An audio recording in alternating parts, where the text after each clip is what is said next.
So I thought of doing this as like a joke. I was like, what if I did a critical analysis of Charlotte's Web? Because I'm reading it for my class. But then I was like, oh my god, actually, yeah, I want to do that. So it's like, mainly just for fun. But I want to start this discussion with a quote from Adrienne Marie Brown. Art is not neutral. It either upholds or disrupts the status quo, advancing or regressing justice. We are living now inside the imagination of people who thought economic disparity and environmental destruction were acceptable costs for their power. It is our right and responsibility to write ourselves into the future. And so I just want to kind of use this as a framing device for this discussion and think about the ways in which Charlotte's Web upholds or disrupts that status quo, or even just reflects the status quo. This book was published in 1952, but I'm really going to be connecting it to a more modern day experience of white Christianity. I grew up in the South. I grew up in a very white and Christian area. I went to church every Sunday, and so that's kind of what I'm connecting to. And then, as a kind of counter reading, I found this Christian reading of Charlotte's Web talking about how, even though they're a non-Christian writer, that E.B. White is kind of shedding some light on Christian truth. And so one thing that I found really interesting that she said is, art that is compelling and beautiful is so because it touches the universal. Modern art is unappealing precisely because it is the idiosyncratic expression of the radical individualist. So in this one, I'm kind of imagining the modern art she's referring to, splatters on the wall and weird things. There's so many different types of modern art, but that's kind of, I'll go along with it for this. It is merely the particular without the universal. Truly great art is at once a deeply personal, individual creation and an expression of the universal. It unites the two. Art, therefore, can have nothing to do with politics. Art operates on a different plane of cognition than the rational intellect. Interesting. And so, conversely, she sees art as something that can have nothing to do with politics. And that art that does have to do with politics, which she mentions Ayn Rand, is like bad art. Like, it's just not good. It's not good. It's not imaginative. It's not doing anything. And so, I think some things I want to point out. She talks about art being good when it speaks to the universal and it's deeply personal. I could agree with that. But I think, what do we see as universal is the question. What is universal? Her blog is called The Christian Imagination. Does this imagination include people like me? Like, what I'm doing while reading Charlotte's Web is not viewing it through the lens of what is normal, but actually kind of interrogating that which we see as normal, the status quo. And so if you are reading Charlotte's Web through the status quo lens, then there's a lot of things that you won't notice because they just read as normal to you. For example, while Fern is described as being very emotional, as being very caring about justice, as being caring overall, taking care of Wilbur, which these are all sort of feminine traits. And then she's also ridiculed for how sensitive she is, how much she cares, People are like, oh, she's kind of queer, it's kind of odd, what's going on? The adults don't really get it. They're worried about her because of this sensitivity. On the other side, her brother's over here, like, killing animals. Let me find the quote. He's, like, carrying a machete. Just all these silly things. And no one's worried about him? Like, wait a second. Why is that? Oh, it's because, we expect boys not to really be talking about their feelings. We expect boys to, just be going over here, fucking shooting animals and shit. Being a real man. Like, no, that's crazy. Okay. So on page 111 of my book. So it's when the mother goes to Dr. Dorian and is like, I'm worried about my daughter. And Dr. Dorian is like, listen, bro, she'll be fine. She'll be normal. She'll be, having crushes on boys because that's what normal girls do. He says, how's Avery? Oh, Avery, chuckled Miss Arable. Avery is always fine. So the idea that the doctor's even worried about Avery, worried about their, little boy, is laughable. Who's checking in on the well-being of our boys who then become men? Avery is always fine. Of course he gets into poison ivy and gets stung by wasps and bees and brings frogs and snakes home and breaks everything he lays his hand on. He's fine. There's kind of this invisible, boys are boys. Boys will be boys. He's breaking things. He's, bringing animals home. Is Avery fine? Is he good? Do you know what I mean? Like,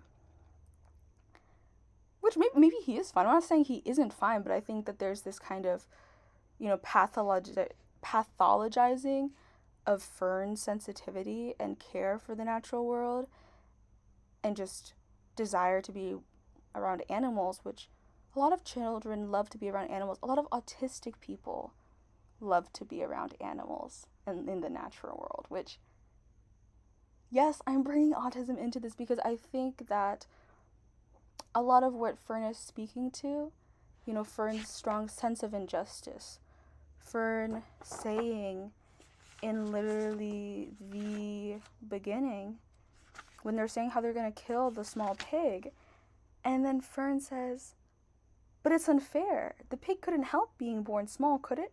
If I had been very small at birth, would you have killed me? I think that's how a lot of autistic people can think about justice in themselves. I think a lot of other people maybe are just thinking about their own well-being as well. It's like, those are my parents, of course they're not going to kill me. I hope not. I hope not. Not everyone has that. And so,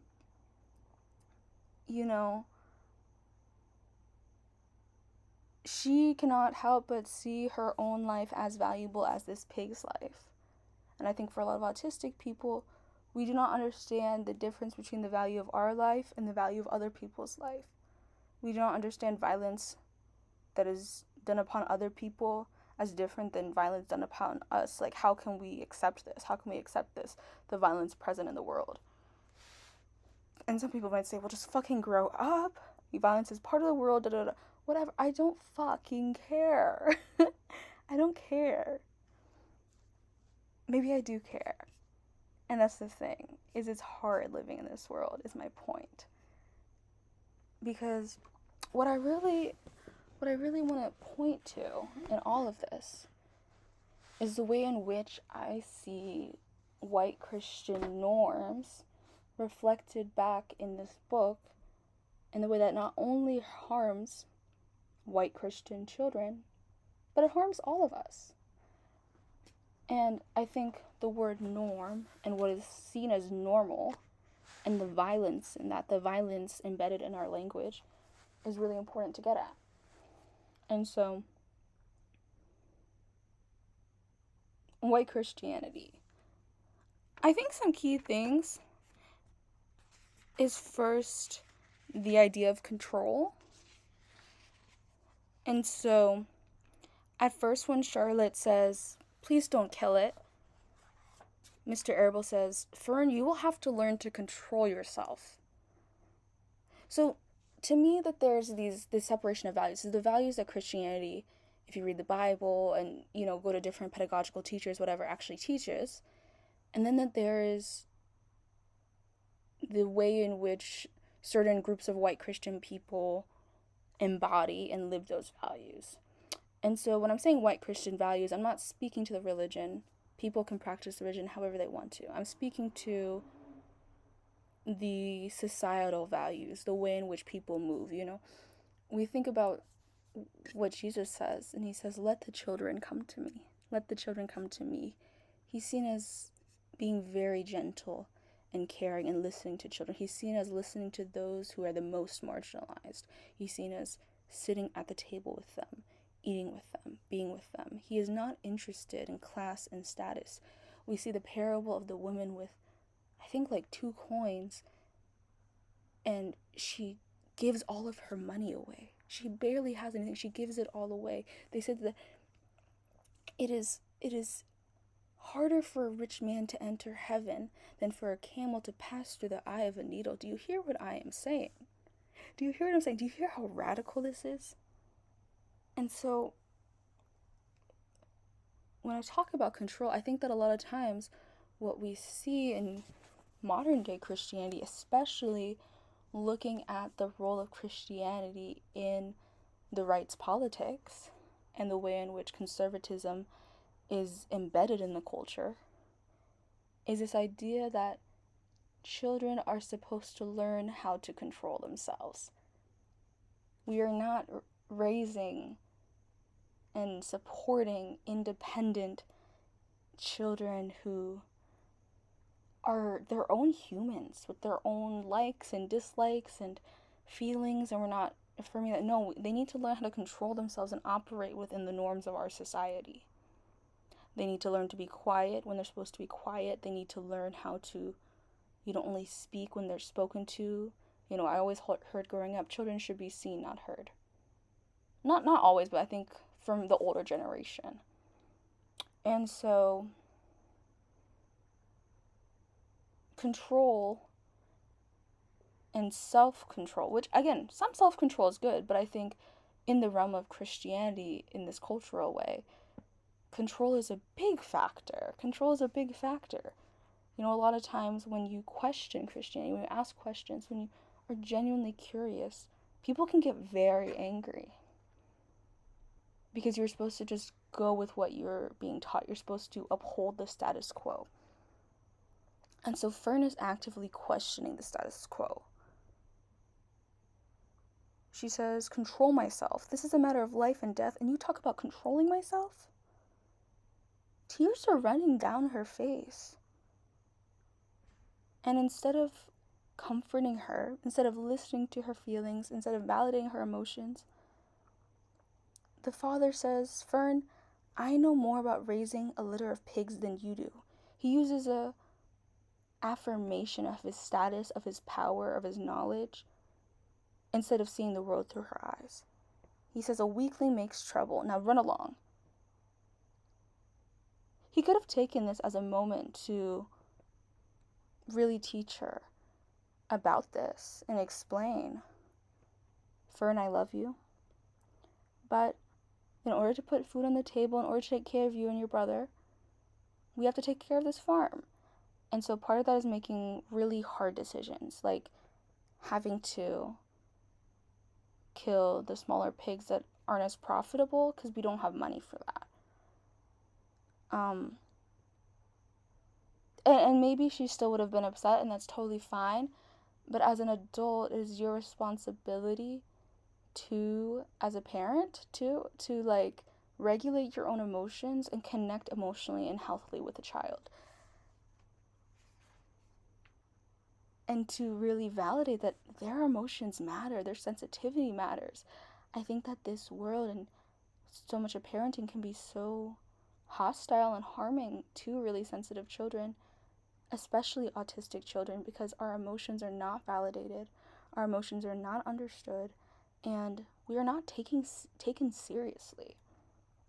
It's like, when I say that autistic people have a strong sense of justice and we're very sensitive, I mean that these type of things hurt our souls. It hurts our souls, someone's just reading the news can be so painful. Like, it's not even something that I think non-autistic people can fully understand, because number one, their like nervous system is just wired so differently, but also I think that our society requires a lot of numbing out to the injustices of the world, to the inherent violence. It demands numbing out. It tells you that you should be numb. Why do you care so much? And then it also says, I'm allowed to commit violence, but if you yell at me, that's not okay. So we see Fern shrieking, you mean kill it just because it's smaller than the others? And then Miss Arable says, don't yell, Fern. Your father is right. The pig would probably die anyway. So, callous. So callous. It's like, you're allowed to kill this pig, but I can't yell, I can't express that emotion. And something else is this language of the mom kind of skirting around using the word kill at first. So Fern is like, why does Papa have an axe? And then the mom's like, oh, some pigs were born. And Fern's like, that makes no sense, because why would pigs being born mean you need an axe? That doesn't make sense. And so then the mom goes on and says that the father has decided to do away with the small one. That will never amount to anything. I think that's so important. Will never amount to anything. So we have to understand this is all through not only a white Christian lens, but also a capitalist lens. This is a farm. This is a business. Fern doesn't understand this, but she profits off of this business. That includes the murder of animals. She likely eats meat. There's some cognitive dissonance going on there. And so I think that what she doesn't understand is that she is concerned about fairness, and her parents aren't concerned about fairness in this way, because she doesn't yet see how she benefits from this system. And the system hasn't yet beat her down into compliance. That is what is happening between her parents and her. Her parents are attempting to beat her down emotionally into complying with the norms of this system. Yes, in this world, we kill small pigs because they are small. In this world, we actually kill maybe all the pigs. Are we going to talk about that? Why just Wilbur? Why is Wilbur the one? Don't even. But then Fern is like, do away with it? You mean kill it? So there's these euphemisms being used. And I want to talk about the violence of euphemisms, the violence of language. And I mean this genuinely. You see news articles, and what do they say? They don't say this country, these people killed, murdered these people when they're talking about war. They like to say, this many people died. That passive voice. This matters. Language affects perception, and perception affects policy. It's like, people are dying in our world. People are always going to be dying. But we don't need senseless deaths and murders. Do you know what I mean? What is the difference between a soldier killing someone and someone murdering someone? Those evoke very different feelings. Even though, what is the difference? Do you know what I mean? The difference is our connotations. The difference is the logics that we have imbued in those actions. There's a lot of differences. And so I think the other thing about this book then, because they never say Charlotte is white, Papa is white, everyone's white. That's the thing, is whiteness doesn't have to announce itself. Whiteness, there's this violence of invisibility where we all know they're white. We all know they're white, but they don't have to say, I'm white. It has to do with whoever's the privileged, the majoritarian, the class in power. You don't have to announce when a character is able-bodied. You don't have to announce when a character is skinny. Maybe really skinny. Someone will be like, oh, they're so skinny. But the assumption is that the characters are whatever the norm is. And so what I then want to really cross this over to is thinking about the way in which Fern and Avery are shown love or not shown love in their family system, in this way that most people reading this would not flag the parents as neglectful or abusive. Which, again, am I saying they're neglectful or abusive? Not necessarily, but we see an invalidation of emotions. We see a somewhat lack of concern about Avery as a boy, while there's kind of an over concern about Fern as a girl, and a kind of desire for her to fit into a certain idea of normalcy. And there's also, back to the capitalist lens, I think that you learn a lot about a society from how they treat the most vulnerable individuals, how they interact with nature, how they interact with animals. And so, in some indigenous societies, for instance, or in some indigenous cultures, when you even take from a plant, you ask the plant for permission, you ask the plant spirit for permission, you offer a gift back to the plant. You know, it's not just this pig exists for my benefit. This pig is too small and weak, will never amount to anything. You understand that everything living has a spirit and you have a spirit too, and you must honor and respect that spirit. You understand the natural reciprocity in nature. And so when I think about white society, when I think about a Western white capitalist society, what I think about is that separation from the spirit, that separation from nature. You know, there's other parents who maybe their kid is saying this and maybe they don't fully understand it. You know, they're like, in their head, they're like, wow, she's really sensitive about this. But they can laugh about it. You know, they hear that their kid is talking to animals and they're like, bro, that's a great story. You know what I mean? Kids can be imaginative, you know? And also I think animals do talk. Maybe not in words, the way that Charlotte's Web shows, but you could kind of interpret it as this is Fern's understanding of what's going on, you know? So maybe the duck is really just quacking, but there is a certain language to the quacking. There's a certain language to the movement of animals. You can really, once you slow down, and especially when you're so in tune with your own emotions, you can feel that. And so I think that the other thing that I see a lot of times with Christianity is this numbing out from emotions, this spiritual bypassing, this like, you know, instead of listening to your own intuition, instead of listening to what you know is right about what you know about your body, about what you know about yourself, about who you are, it's all about, you know, being caught up in what does God think is right, you know, or what are my sins, you know, how do I repent, how do I change, how do I constantly told one way or another that you are bad and the only way that you are good is through God. What does that do to your self-esteem? What does that do to your shame? And shame is one of the largest tools of control in this society. And the last kind of theme I want to bring up in relation to white Christianity in this culture is comfort.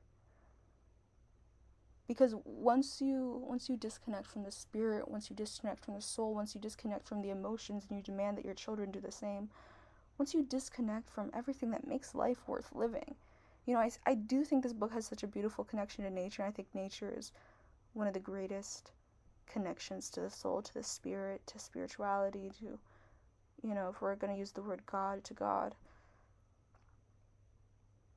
But there's this emotional, there's this very human disconnect. And then also we think about the way that farming often destroys and harms the natural environments that we live in. It's just I've lost my thought again. Oh, the last word I wanted to bring up was, oh my god, it's gonna come to me. So we have control. We have, I didn't use the word conditional love, but I think that's what I mean, is that there's love and acceptance in white Christian communities on the conditions that you fit their idea of normal, which normal tends to mean white. Normal means Christian. Normal means you're in control of your emotions. Normal means you display emotions in a normative way. All these things. You're not gay, you know. God forbid you're gay. God forbid you're Chinese. Like, whatever. Capitalist, that things are only valuable when they come for a profit. And then also later you see Wilbur performing. He's performing for everyone. He's trying to be radiant. He's trying to do all these things, and kind of the way that we perform for our attention, our value. It's like, this poor pig should not have to fight just to not die. Like, but that's literally what happened. You know, this book is you feeling so emotional, feeling so empathetic towards this pig, feeling so empathetic towards this spider, but it's like, literally this is happening to real live humans. You walk down the street, there's a homeless person, and they have to beg for us to ideally not walk past them dying. Like, we live in a broken world, is my point. Oh, and so the last word I kind of want to bring attention to is comfort. I've been thinking a lot about comfort culture. Going back to the Adrienne Marie Brown quote, I want to directly connect the idea of economic disparity and environmental destruction not only as being acceptable costs for power, but acceptable costs for comfort. We think about these car cultures that many of us live in, and what does that come at? That comes at the exploitation of the global south. Think about how much shit oil has fucked up. How much oil has fucked up. How many wars have been fought, how many people have been killed, how many, ecosystems have been destroyed, how many indigenous communities have been harmed for oil. And so it's interesting because there is this chapter where Wilbur escapes, it wasn't even his own idea. He wasn't even thinking of that. Another animal has to tell him. But then at the end of the chapter, Wilbur says, Wilbur heard the words of praise, because Mr. Zuckerman said, yes, he'll make a good pig.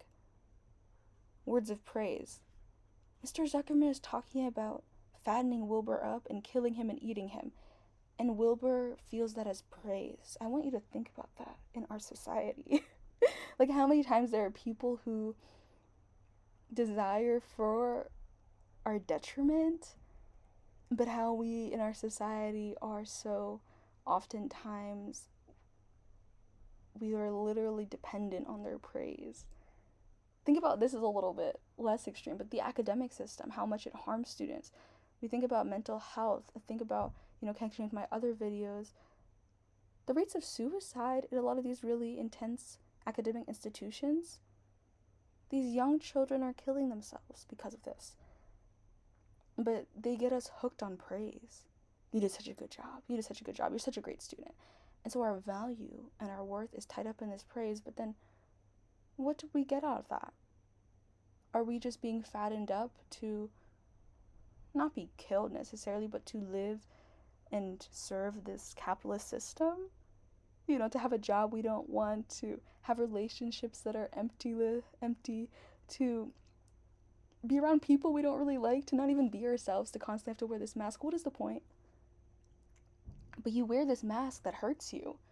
Connecting back to autism, you wear this mask that hurts you. You smile at the right times, you laugh at the right times, and people, do you know what people do? People praise you for that. You literally could be killing yourself on the inside and people praise you for it. You have an eating disorder and you lose weight and you look different and people praise you for that. I think that there's something so insidious about the way that our society praises people for harming themselves, And so then it says, he felt the warm milk inside his stomach. He felt the pleasant rubbing of the stick along his itchy back. He felt peaceful and happy and sleepy. This had been a tiring afternoon. It was still only about 4 o'clock, but Wilbur was ready for bed. I'm really too young to go out into the world alone, he thought as he lay down. So Wilbur, ultimately, he tries to escape. But then he goes back. He follows the food. He follows the comfort. He is fed all 3 meals a day. And what a connection I want to make here is this idea of how oftentimes we trade comfort for our freedom and for solidarity. So please do not lose me here. I know I am talking about a pig, but that's the thing about these books, and the reason why I actually do find like reading children's literature critically is because the things that we don't flag as abnormal, things that we just accept as the norm in children's literature, especially the status quo, those are the things that we don't even know is inside us. Those are the parts of the system that is inside of us. Those are the unacceptable truths that we assume and believe are acceptable and don't even desire to change. And so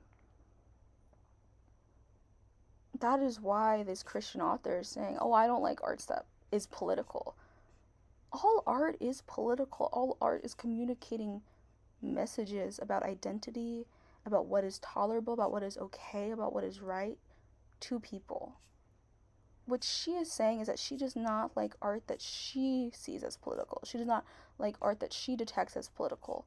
She does not detect, or maybe she doesn't care, the ways in which Charlotte's Web promotes certain white Christian values that, or sexist values that could be harmful.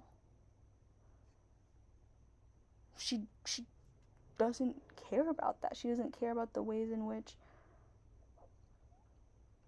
you know, Charlotte's Web's discussion around death does not necessarily include other cultures' understandings of death. You know, I was listening to this talk by Martine Prendel, I think, about grief and praise.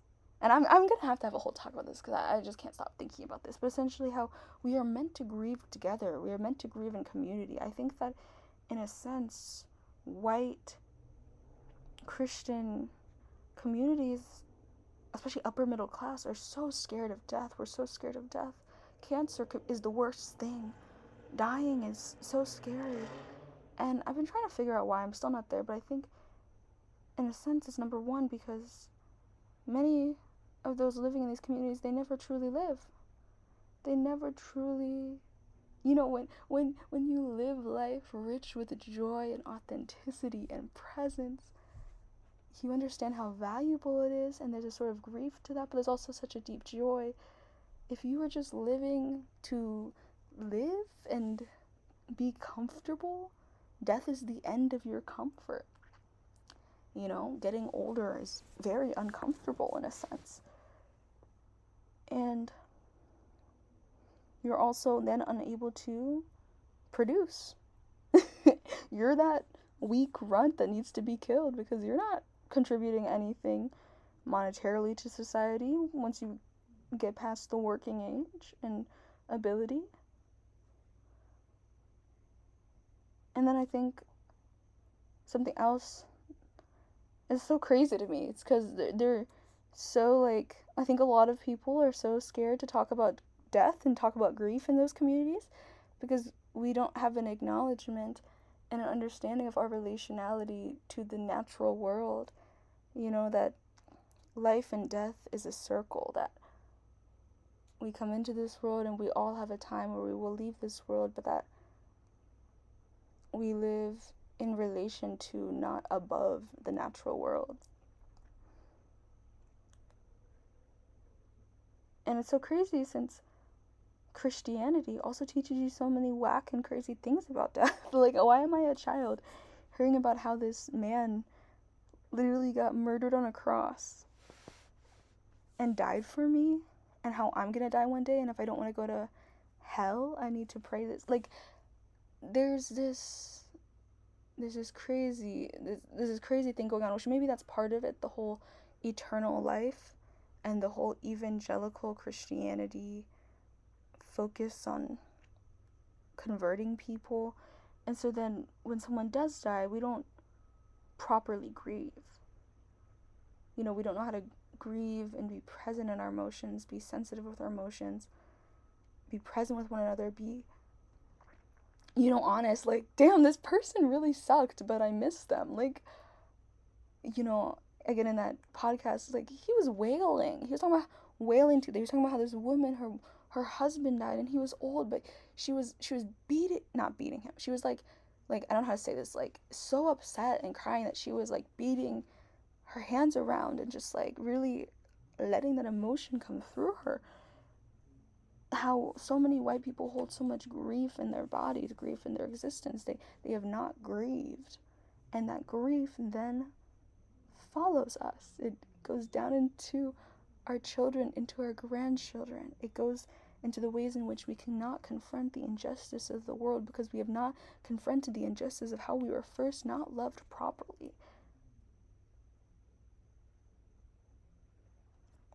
How do you talk to children about death in a society that kills children?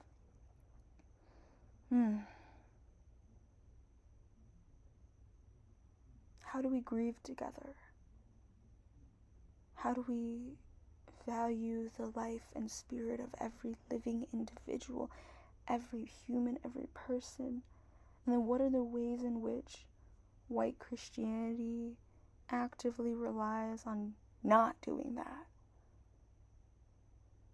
What are the ways in which we use, well, at least he's in heaven, at least he's with God, as a means of spiritually bypassing actual grief and ways of silencing people's emotions? I went to a memorial service once at a church, and the brother of my friend who died, he was, I think, becoming a pastor. He said, I am still happy because I have God. And he was smiling and everyone cheered, and I felt like I was dying inside because what the fuck was going on? Something was deeply wrong. My friend just died and I'm supposed to be cheering, and there's something so wrong and so sick and twisted about that. It's like, there's one thing about celebrating the life that someone lived. There's another thing about trying to ignore your feelings, about trying to control yourself and only present that which is seen as good in the eyes of modern day Christianity, about trying to avoid the discomfort of living a full and radiant and beautiful and grief-filled life. I don't understand it. And so I bring up comfort and I bring up Wilbur not escaping and not desiring to escape.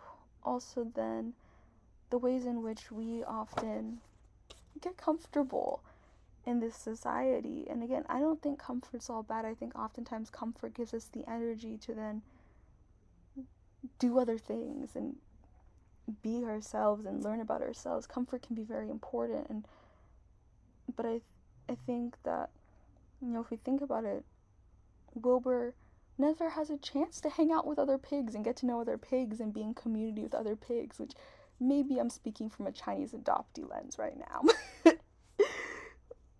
But, you know, Wilbur, how is he supposed to know that where he is now is where he wants to be if he's never tried being anywhere else, you know? There's that fear of going to new places. There's that almost fear of the self, and he never really individuates. There's no pressure to individuate because there's always a woman taking care of him, a woman making a plan. And so if we see the farm killing animals as a genuinely oppressive system, which I'm not going to say it is, but if we're using this metaphorically speaking, you know, it's like, why are animals being killed in the first place? I'm going to go like full like vegan PETA on this. Then just saving Wilbur's life and celebrating Wilbur is not enough.